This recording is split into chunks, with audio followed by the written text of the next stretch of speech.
I am a big fan of vegetables. My favorite is broccoli. My favorite part is the stem. It's much sweeter than the florets.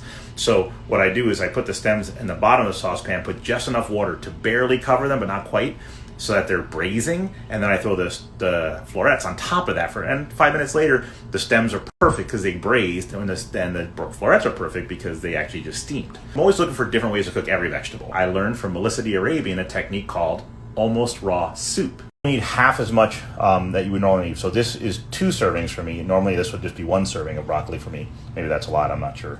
And then for the soup part, you'll need chicken stock, and this is from my frozen collection of stock that I always have. And you'll need equal amount of water. So this is 1 cup of stock, I'll need 1 cup of water. So between that 2 cups of liquid and the broccoli, I think that's gonna be plenty. You'll also want a lemon.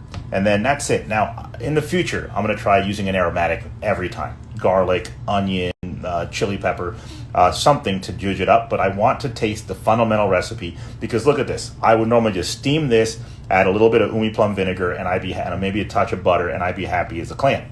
So now, all I'm going to do is take these same ingredients, but make the most mind-bogglingly simple soup out of it, so that you can still do it as a vegetable side.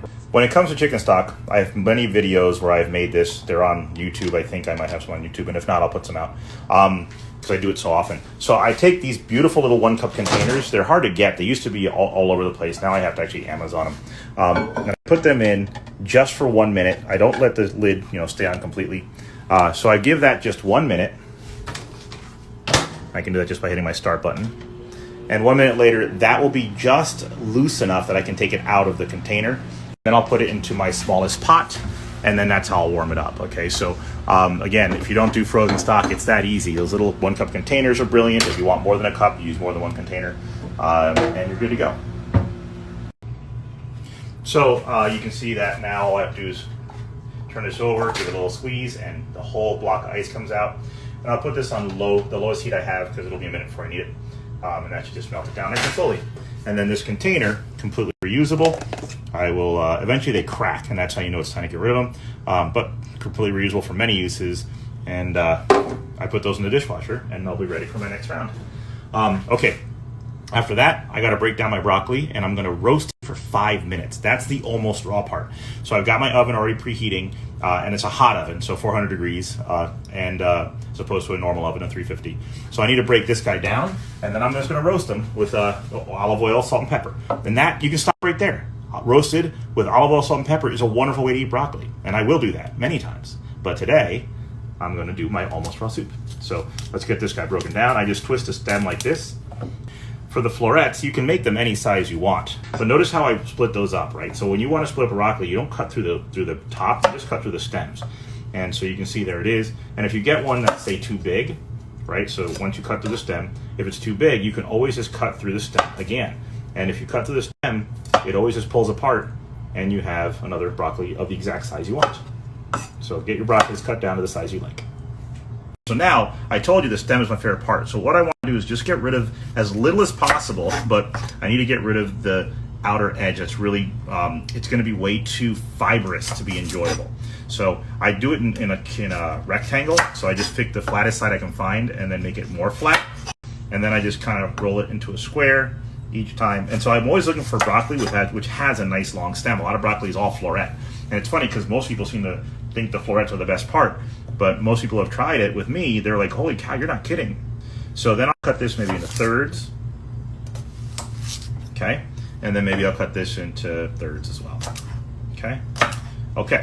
So that's my stems. Next up, I'm going to put the broccoli onto a sheet pan, and I'm going to put it in that extra hot oven. So that's good.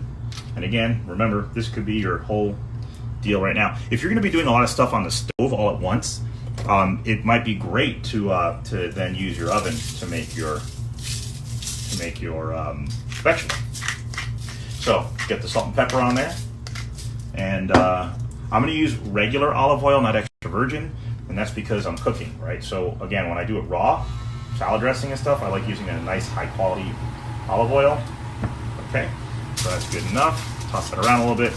You can also salt and pepper it after you put the oil on, and the salt and pepper will actually maybe stick a little better. So order matters. Okay, that's ready to go into the oven. My 1 cup of stock is melting. I'm going to use the exact same container it used to be in since it's equal parts. And so now I have equal parts stock and water. When I start using aromatics in the future, depending on how this comes out, onion, garlic, chili peppers, whatever, ginger, it's going to go right on here and then into the oven. Now, this is called almost raw soup because you do cook it, but just 5 minutes. So 5 minutes from now, we pull that out, and we're good to go. My broccoli's out of the oven, and of course I tasted it. I taste everything. And I gotta say, it's delicious. It's very al dente, but I think some people would actually like it this way. So this could be a wonderful side. 5 minutes roasted salt, pepper, super al dente. Me, I'd probably take it another 10 minutes. I mean, another 5 more minutes, so a total of 10 minutes. But I'm gonna now put this in my soup, and I'm going to process it with my immersion blender that I have on standby right here. I also have my leaven ready to go. If you're wondering why I don't just do this on the stovetop, it's because my thing doesn't reach. Okay, there you go. So I'm gonna get this all pureed up. Now, they also say in the recipe that if you need to, you can strain this. If you use asparagus, for example, you probably have to strain it.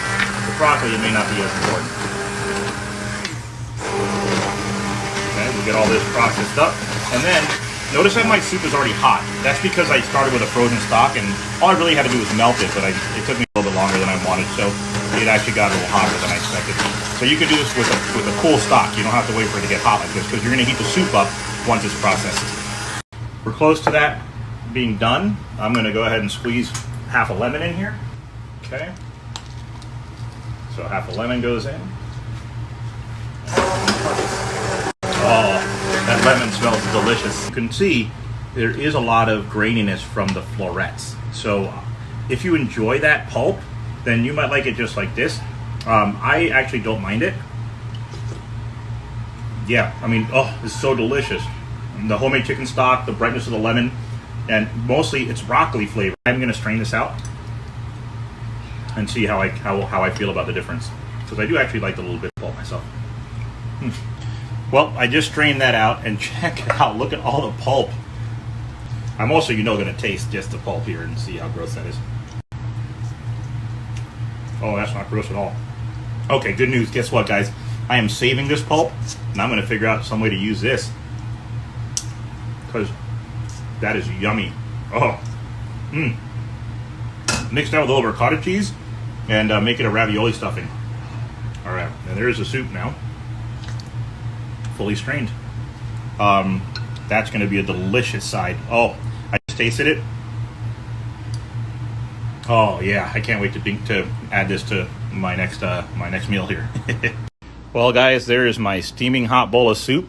And I have 2 more of my little pasta wheels that I made, those 4 pasta wheels from Chef Jean's experience.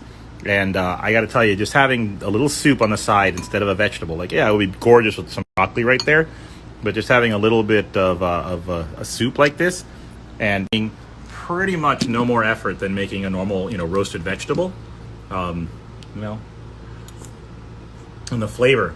Notice I use a tiny little bit of broccoli. I've got 2 bowls of soup out of it. One for now, one for the next meal. And I also got that broccoli pulp. And so now I get to find a creative way to use that, because, man, it was delicious. And so I know lots of ways. I could throw it in a pasta. I can make it into an omelet. I could put it on a pizza and have a broccoli pizza. So many different things. And I can't wait to show you guys what I end up doing with it. By the way, however good these pasta wheels were when I made them 2 days ago, I always skip a day for variety purposes. I made these 2 days ago, and I'm telling you, they're better now. They're tender, they're more delicious.